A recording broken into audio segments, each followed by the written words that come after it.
Good afternoon, everyone. Thank you for attending the annual TMCC Constitution Day Forum. This is the 332nd anniversary of the U.S. Constitution. We are here today to discuss the Second Amendment. My name is Jacob. I'm a student here at TMCC as well as an officer in the Political and History Science Club. I would also just like to give a quick thank you to Andrew for greeting you guys at the door and being our second moderator per se, keeping time track. The panel will take roughly 35 to 40 minutes to answer 6 questions, possibly 8 if time needs be. During the panel, we ask students to write in questions, which will be collected by Professor Locken, who's sitting over there in the red shirt. After the panel has answered each question, we will then move on to the student questions and answers. All right, if the panel could introduce themselves from this audience's left to right, so I believe John, and then forward. Thank you very much. Hi, everybody. I'm John Reid. I'm a professor in the history department here at TMCC. Hi, everyone. I'm Brian Fletcher. I'm a professor in political science. Good afternoon. My name is Patrick McGinnis. I'm an attorney here in Reno, Nevada. I am currently a contract attorney through the municipal court. I have worked as a prosecutor and as a chief deputy public defender here in Washoe County. Thank you, everyone. Now, if I may direct the first question, the Professor of History, Dr. John Reid. Yes, thank you. Why I will accept the question. Why have the founders included the Second Amendment in the Bill of Rights? Great. Thank you very much. I want to just say thank you. Welcome to everybody. Thank you for coming. Thanks to my fellow panel members. And thanks to Fred Locken for really putting this whole thing together. I know you want to get to the contemporary issues, but I just want to just do some foundational talk about this very issue. I mean, why are we even talking about it? How did this seemingly unimportant issue at the time really get into one of the top 10 of the Bill of Rights? So it's a complicated story, but I'll try to boil it down. And if you want more detail, please send questions and I'll be happy to expand later on to this. But the key to understanding why the framers or the first Congress actually included the Second Amendment in the Bill of Rights is really the political philosophy of republicanism. Now, this doesn't have anything to do with the current Republican Party. That they presumably took their name from this philosophy. But this is a philosophy that had its roots in antiquity, but really flowered in the 1600s and 1700s in Europe, and was particularly important in Great Britain. And here's another thing we often forget. In the 1600s, the colonists were British. We teach American history, we think they're American, right? But they are they're Britain, but they're separated by a sea. So during the 1600s, Great Britain was really embroiled in a very tumultuous century with 2 revolutions. One in which the king was literally beheaded, and they did not have a monarch, they had a republic for over a decade. Little known in America for some reason. Also, they had a bloodless revolution in 1688. So during this time, the 1600s and 1700s, opposition to monarchy developed in Great Britain and also in other places in Europe. And one of the philosophies that came out of this was a philosophy called republicanism. And it has some basic elements, some of which are obvious today. One is that the ultimate authority is the people. We the people, that's where that comes from. Sovereignty is the people. And the purpose of government is the common welfare of the people. Okay, those are obvious. We still live with those. We think of those as part of the American story. But it also had other elements that are no longer really relevant. They're archaic. One of them is that the Republican philosophers and thinkers believed that for a republic to work, the people had to have civic virtue, meaning that they had to believe in the public welfare more than their own individual welfare, right? They quickly learned that's a fantasy, but they genuinely believed that because, well, if the people rule, then they have to be concerned with the general welfare.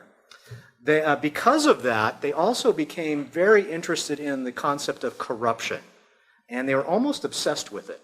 They said, well, if the people have to be virtuous in a republic, they're always going to be the unvirtuous who try to take away freedom. So you have to be vigilant about challenges to freedom and liberty, right? So they're always obsessed with these conspiracies against liberty.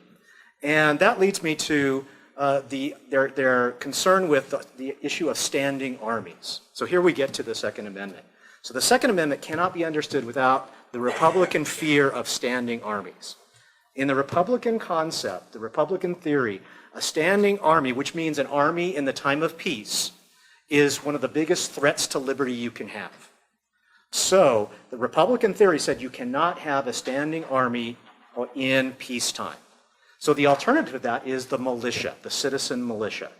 And that is what the Republicans would say, the Republican theory says, is the appropriate defense. The citizen soldier, trained, ready to fight, but not the regular, because the standing army, they argued, is going to be the tool of the oppressor.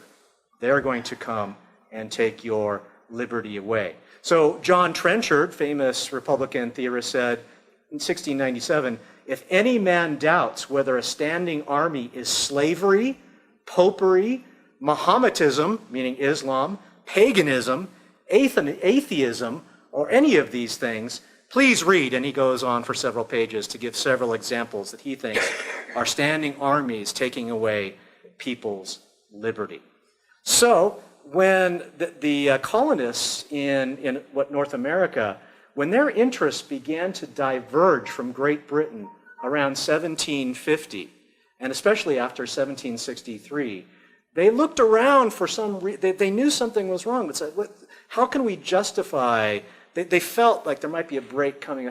They were looking for some kind of philosophy, and republicanism fit perfectly. Right? It gave them a body of ideas that seemed to fit their circumstances. Who comes and enforces unpopular British policies? The redcoats, the regulars, right?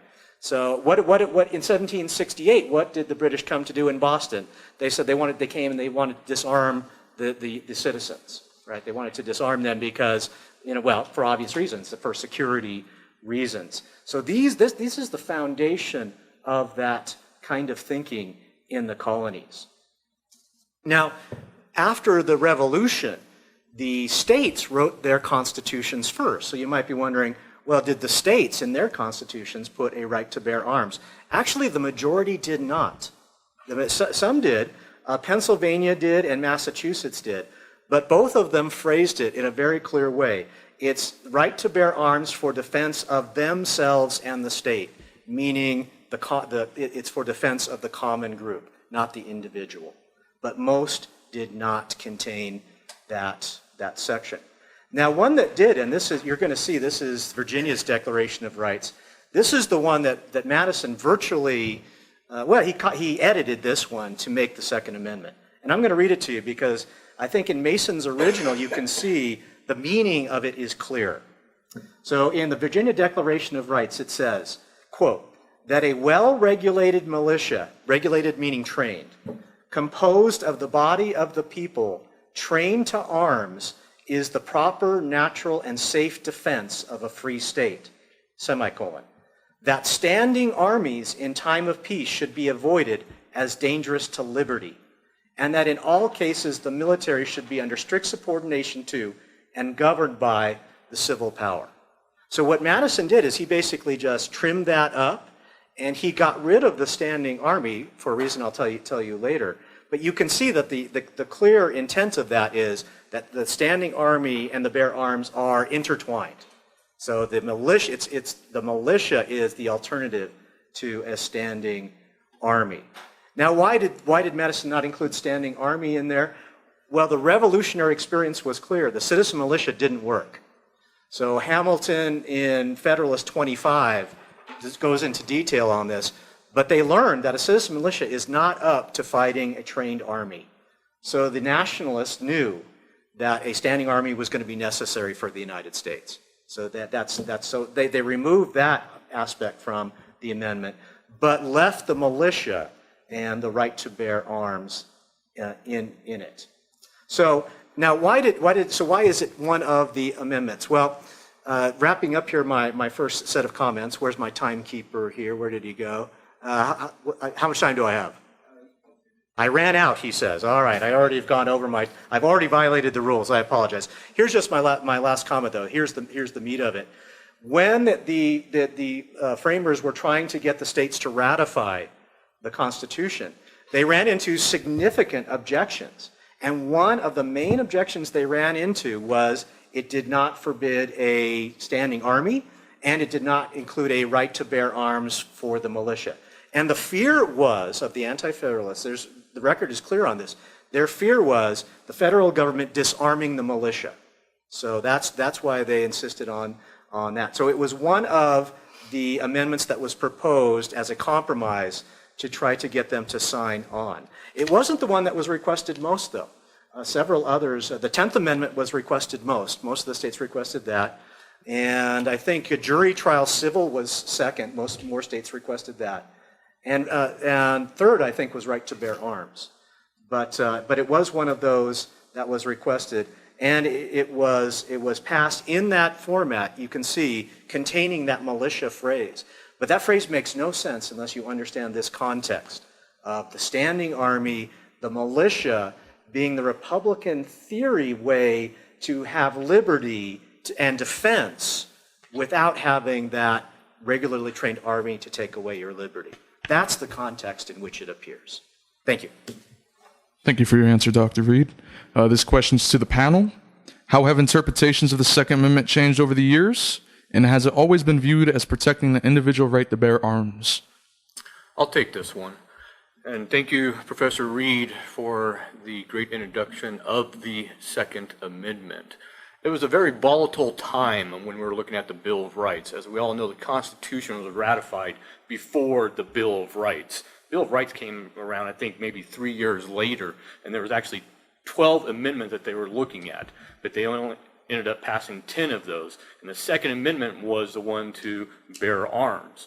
My understanding is that the reason why this was placed into the amendments, into the Bill of Rights, was that the Anti-Federalists were afraid that their guns were going to be taken away or they were going to be attacked by the military. So this is an interesting topic when you look at the reason why we have the Second Amendment. It's a personal right. It's a personal right. But when they ratified it, they added for the militia purpose as well. So when you look at the Second Amendment and you look at how it's been interpreted over the years, Supreme Court has only had pretty much 2 decisions, 3 total, but 2 really important decisions. And one of them came in 1934, and it was the Miller decision. And this decision only came after the St. Valentine Massacre in 1929, when the people were gunned down by Tommy guns. The Irish mob from Capone's group of individuals were gunned down by Tommy guns. 7 people were killed. This is when they had no legislation and no laws in place on how to track machine guns, and no laws on how to prohibit individuals from owning guns. So the Miller case came after that 1929 massacre, which was in 1934. And that's the first time Supreme Court actually interpreted what the Second Amendment meant. And they also added basically what Professor Reid stated, that right to bear arms for militia purposes. And so they used the Commerce Clause and a variety of other different clauses to make a determination of what the Constitution meant. So basically, they preserved not only an individual's rights to bear an arm, but also the right to bear arms to protect yourself from the government as well. So that was in 1934. Come along 70 years later, in 2008, Supreme Court says, oh, you know what, we should probably look at this issue again. I think Clarence Thomas is quoted as saying that the Second Amendment is the orphan of the Supreme Court, meaning that they have not looked at it closely enough, and that's one of the reasons why we're probably in the situation we are in right now. But in 2008, they took up a case from the District of Columbia. In District of Columbia, they had a law that says you cannot own a handgun in your house. That had been in place since 1975. They also had a law that says if you had a rifle or a shotgun, they had to be underneath lock and key, the trigger itself. And so those laws were in place for a very, very long time, which probably violated the Second Amendment right. So basically, they litigated and went up to the Supreme Court. Supreme Court made the most unique decision that they've made when it comes to the Second Amendment. No longer is there an attachment to the Second Amendment that you have to be involved in the militia. It is now an individual right to own a gun, an individual right to own a gun to defend yourself, and that's how they interpreted the Constitution, the Second Amendment now. So anybody who looks at the Second Amendment who now attaches the militia and no longer exists anymore. Right now, it's an individual's right to defend themselves. So those are the major changes that we have right now, is that the Second Amendment has been modified to a point to where now we are looking at an individual right, and not a state right and not a federal right, but an individual right to bear arms. So I'll just add a little bit more from a political science perspective. It's important from a political science perspective for students to understand that interpretations of the Constitution can evolve, and often they evolve in response to political changes. And so the two decisions he was talking about, Miller and Heller, sort of illustrate that evolution. With respect to the issue of the Second Amendment, I think there are a couple of important political changes that have occurred. One is that the federal government got a lot more involved in gun control.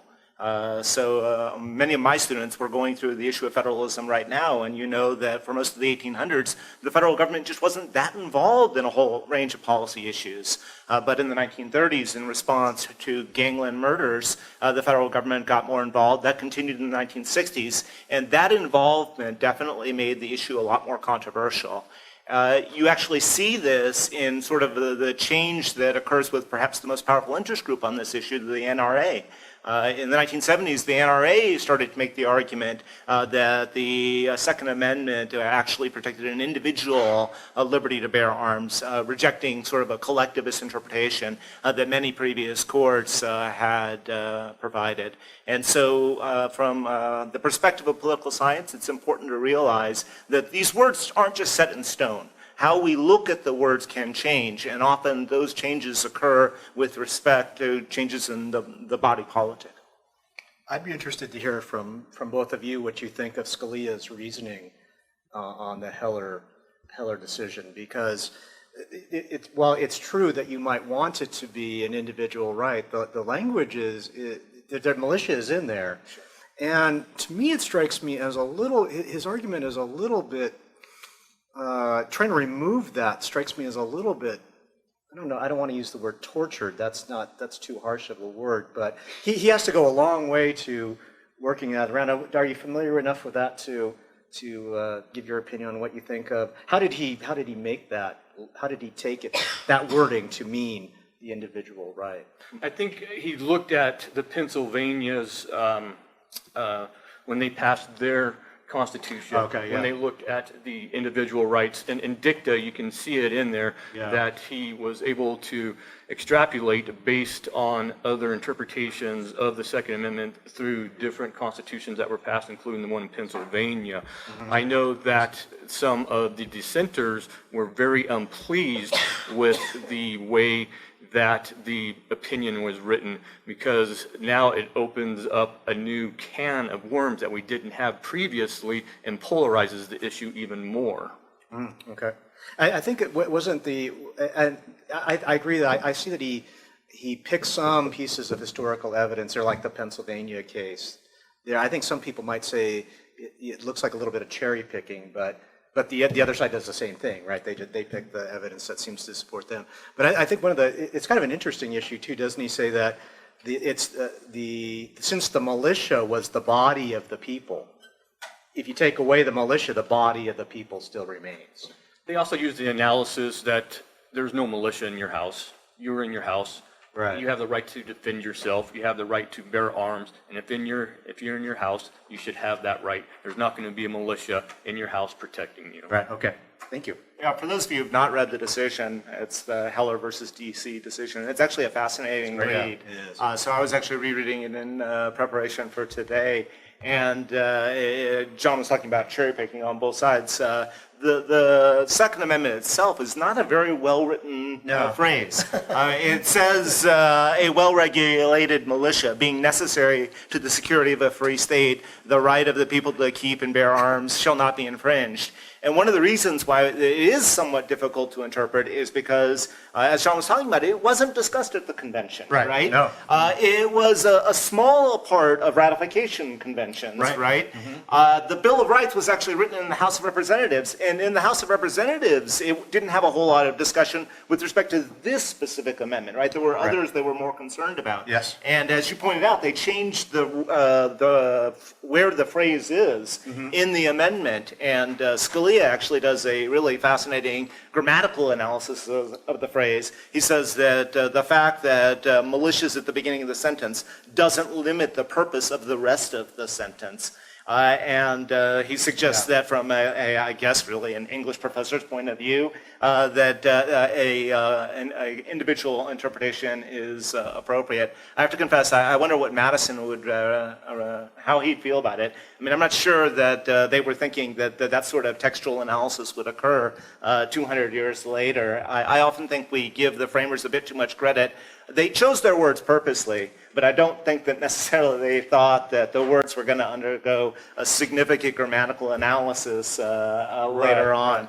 And a lot of court cases actually have to do with the fact that laws are often poorly written. And to be frank, I think this amendment was not the most well-written amendment.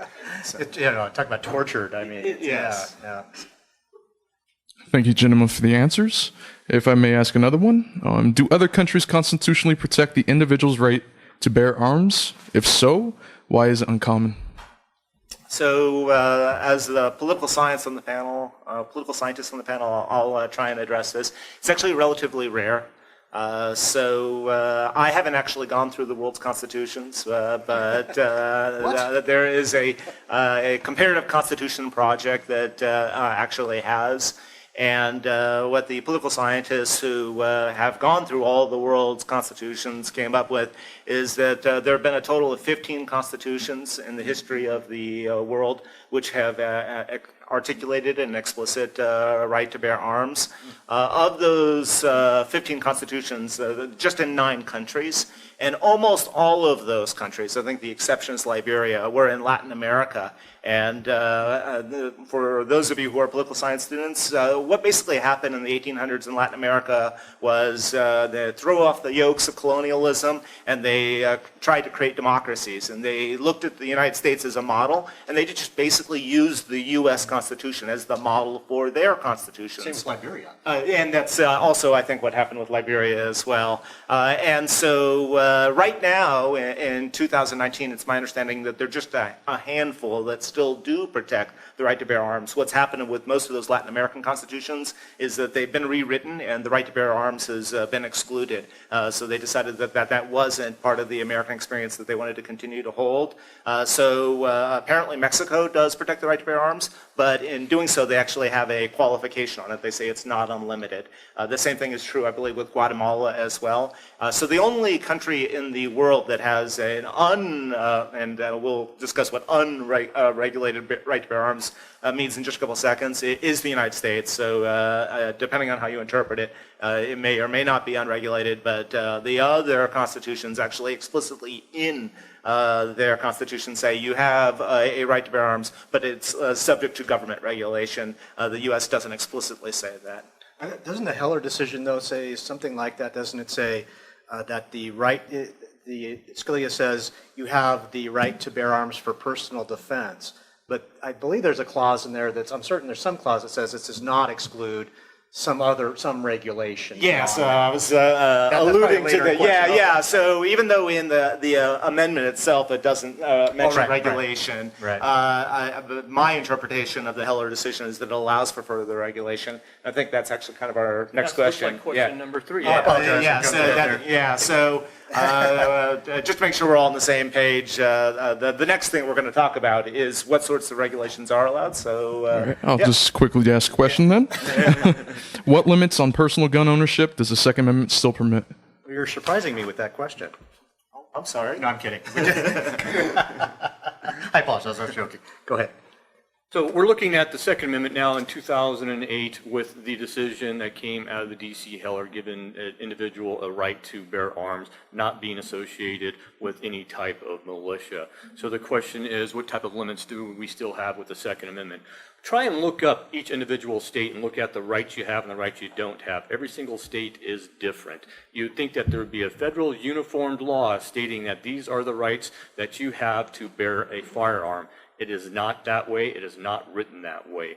states are allowed to pass different types of laws that would regulate the use of a firearm. In the D.C. Heller decision, the opinion was written that stated, yes, you do have this right to own a firearm. However, it can still be regulated. It doesn't expand on where that regulation comes from or who's going to regulate it, but it should be regulated. You should not be able to carry a gun anywhere, including banks, a variety of different areas, daycare centers, those types of areas. There's special areas that you can carry guns, special areas you can't carry guns. So yes, regulations come from the federal, comes from the state, and it comes from the city. We've had places like Chicago where there was mass shootings and the mayors tried to pass legislation saying, you know what, let's get rid of guns. But the state constitution protects those, and so they were unable to actually ratify that.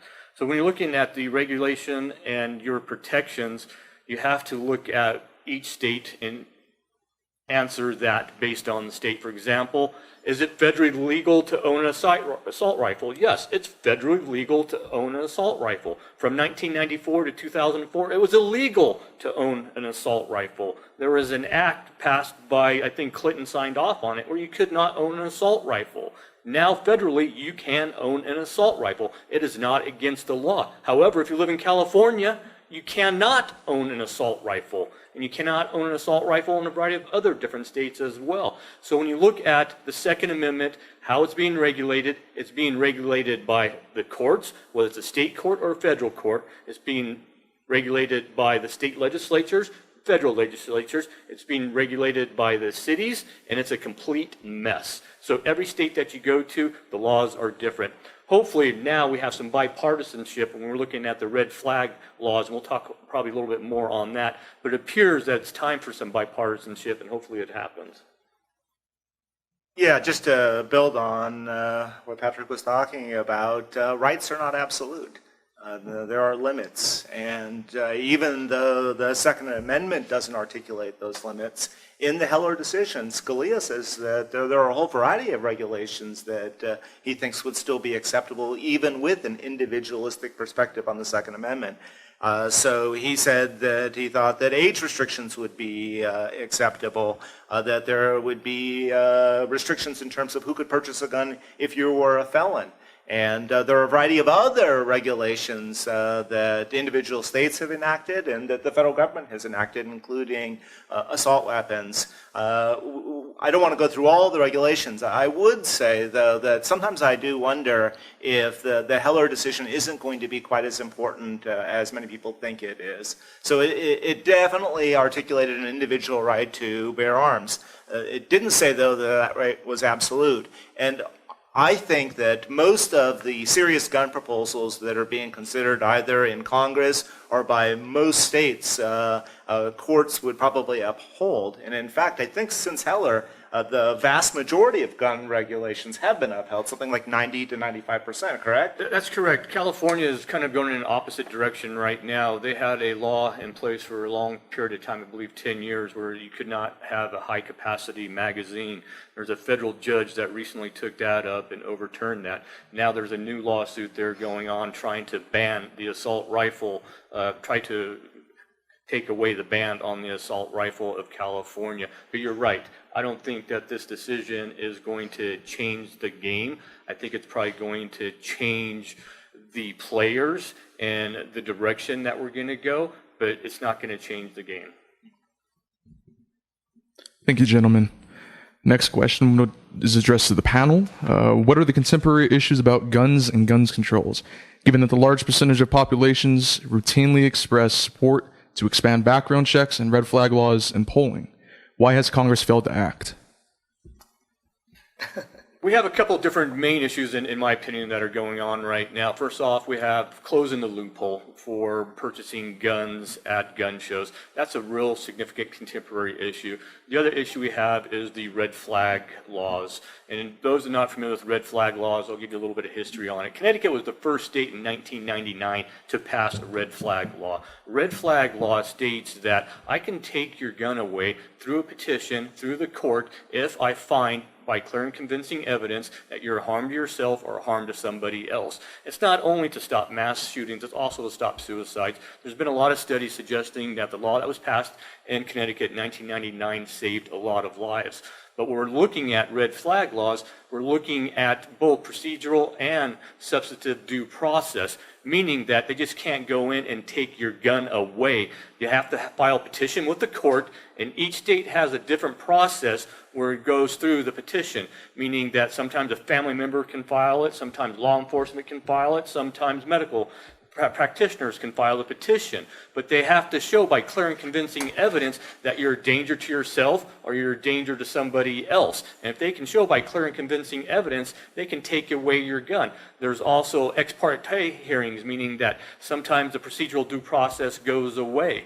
However, the red flag laws have not been implemented in very many states. There's 5 states prior to the Parkland shooting that had red flag laws. Only 5. Subsequent to the Parkland shooting, now there is, I believe, 15 states, including Nevada. And I believe in 2020 is when it's going to start being implemented, January 2020. So red flag laws are designed to protect individuals and designed to protect communities.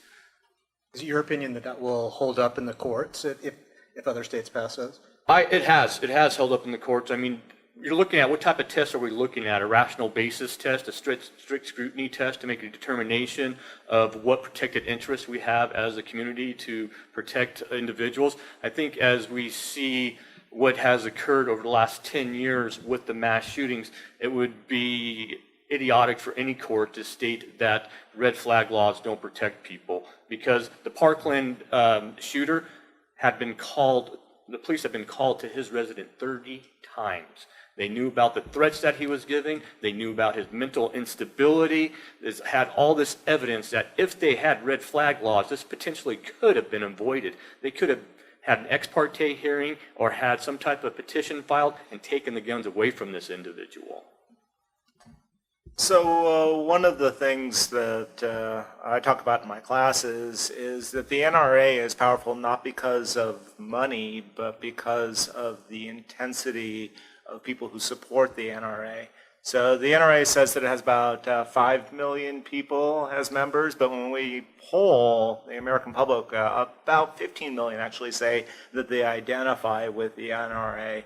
And not all, but some of those individuals are single-issue voters that they care a lot about preventing gun control.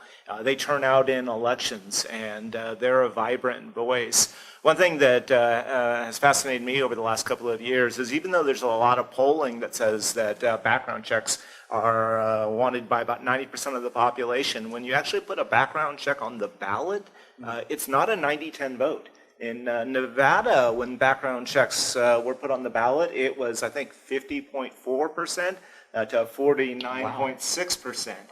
Maine, which some people call a purple state, you know, kind of half Democrat, half Republican, background checks actually failed. They didn't get passed. And so this notion that it's something that everybody wants, I'm not sure that's necessarily the case, and the NRA is certainly aware of that. It's especially true for Republican politicians that not everyone wants it. So if you look at the polling where even 80% of the population or 90% of the population says they want it, you break it down based on party identification. There's a significant percentage of Republicans who do not want to have further expansion of gun control. And Republican politicians have to be nervous about that, not in general elections, but in primary elections. And my guess is that a lot of Republican politicians are more worried about being primaried from the right by someone who's got an A rating from the NRA than they are worried about a general election when gun control will be just one of many issues that the general population will care about. One other thing that prevents action on this issue is the type of political system we have. We've got a presidential political system, and in order for action to occur at the federal level, you need Congress and you need the president to act. And if you're following the gun control debate right now in Washington, D.C., Mitch McConnell is looking at President Trump and saying, well, tell me what you'll support. And President Trump is looking at Mitch McConnell and saying, well, I'm not sure what I support. What do Republicans want on the issue? Neither is all that excited about going first. It does appear that there's a chance that the administration is going to put forward a group of gun control proposals later on this week, and I'll be fascinated to see what those are. But we've had mass shootings many times over the years, and those efforts haven't gone very far, and that's because it's hard to get 67 members of the Senate to agree on anything. You need that number to overcome a filibuster. 60. 60. It's not 67. Oh, I'm sorry, 60. I apologize. It used to be. I apologize. I'm getting up there in age. So, yes, my apologies. Yes, 3/5. And then from McConnell's perspective, it's a tough vote. Because you want to take votes on things that unite your caucus and divide the Democrats. This is a vote that unites the Democrats and divides the Republicans, and that makes it difficult as well. And I think that as a result, politically speaking, these gun control is more contentious than the polling often suggests that it is. Thank you for the answers. 60, but that's okay. At least it's not being taped. Oh, no. Yes. All right. Hopefully we can keep this last one brief because we would like to start the student questions. The last question is, how does the U.S. compare to other countries on issues of private gun ownership, regulations and restrictions, and gun-related violences? I know of two areas that I can talk about just real quickly. There was mass shootings in Australia and mass shootings in the United Kingdom. And because it's not written into their constitution that they have the right to bear arms, there was action taken immediately in both those countries. In both those countries, what they did is they passed widespread gun legislation where they took away guns from individuals. They had buybacks from individuals. They placed limits on who can own guns and where you can own guns. It was a very important issue, and it doesn't compare to the United States because it's built into our Constitution. Now, if it was built into our Constitution, you might see something differently, but they have not had any mass shootings in either the United Kingdom or Australia since the Gun Control Act that they passed. And New Zealand just had the Christchurch shooting, and they've engaging in an aggressive buyback program as well. Yeah, so even though the United States is somewhat unique in that it has the right built into the Constitution, most other countries actually do allow private ownership of guns. So the U.S. is not unique in that respect, but most other countries heavily regulate that private ownership. And often those regulations increase in response to mass shootings. That's something that you see in other countries. I tried to outline in response to the last question why that hasn't happened in the United States. That we have different political dynamics in the United States.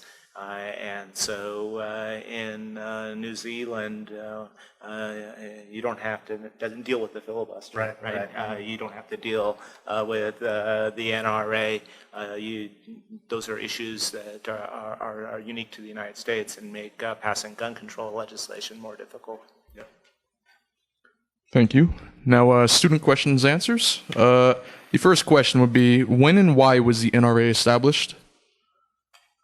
Oh, that's a good question. Yeah, I'm not sure I have the exact, I have it in my notes somewhere, but it's a fairly well-known story. NRA was originally a training, kind of a marksman training gun kind of club. But the NRA gradually began to shift into advocacy for gun rights in response, as makes sense, to efforts to control guns. And I believe it's the Sullivan case in New York City, 1911, I believe. The mayor was, I believe, shot. You can look it up and correct me on the details here. And so New York City engaged in starting to regulate some gun ownership in the state.